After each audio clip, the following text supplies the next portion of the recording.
My name is Kat, and I'm the children's librarian here at the Tewksbury Public Library. Thank you for coming to our kids' cooking class. This time, we're gonna make smoothies. So what kind of smoothie are we making? There are a lot of different kinds and a lot of different recipes you can find online. But the basic recipe is you need something fresh, something frozen, something liquid, and something creamy. You don't have to do creamy, but I think it tastes a lot better that way. So for fresh, you can use pretty much anything. Got some raspberries, you can use strawberries, blueberries. You can use any kind of fruit you have. Pineapple is really delicious. It doesn't have to be something that you traditionally would see in an ice cream either, because we're gonna be blending it all up. How about an apple? That would be delicious. Put some cinnamon in there, make an apple cinnamon. A lot of people use bananas. Those are very popular for smoothies especially.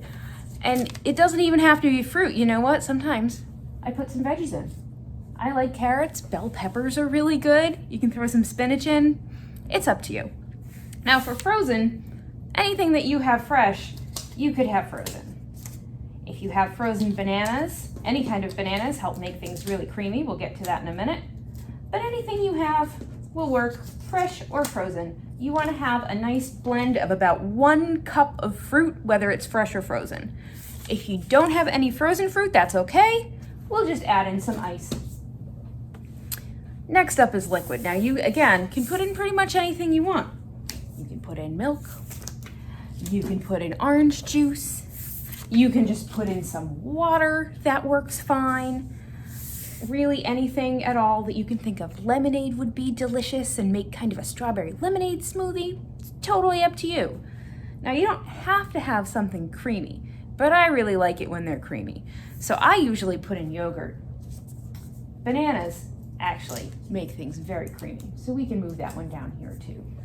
You can also put in something like an orange sherbet or an ice cream, although that kind of makes it more of a dessert and less of a healthy snack, so I don't do that very often. You can also add in things like peanut butter or almond butter. Those add some nice creaminess, and then you could have like a peanut butter and jelly smoothie. That would be really delicious. So let's see, what do I have in my kitchen right now? I have some fresh blueberries. I have some frozen pineapple. I have some orange juice. And I have some yogurt. Let's try it out and see how it is.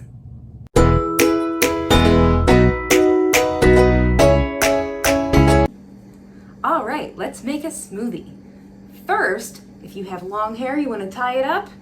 If you have long sleeves, you want to roll them up, and you have to wash your hands no matter what. All right, now remember we want about 1 cup of fruit total. So I'm going to use half a cup of frozen pineapple. Doesn't have to be perfect.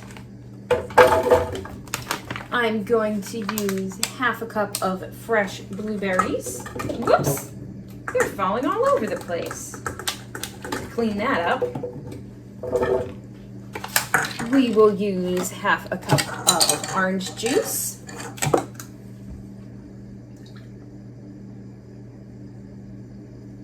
There we go.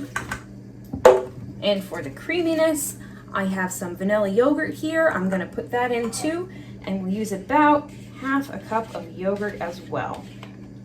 So we have a half cup, plus a half cup, plus a half cup, plus a half cup. So we are going to have 2 whole cups of smoothie here, which is a lot of smoothie. Usually they make about 2 servings, and you can either share it with someone you love, or drink the whole thing if you're really, really hungry. Or you can put some in an ice cube tray, and that way you'll have frozen smoothie that you can just blend up later.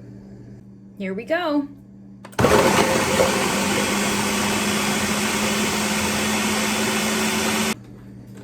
Doesn't that look delicious? You can see that it's nice and liquidy. We don't have to add any more juice. Sometimes if you have a lot of frozen or a lot of fruit in there, you might need to put a little bit more juice. But I think this looks pretty good. Let's try it.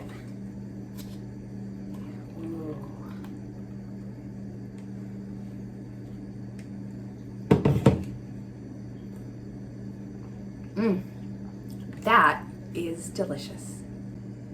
Thank you so much for joining me, my friends. I hope you had fun. I'd love to hear what flavor combinations you came up with. You can follow us here on YouTube for lots of other recipes, arts and crafts, and science experiments, or follow us on Twitter, Instagram, and Facebook at Tewksbury LIB. Have a wonderful day.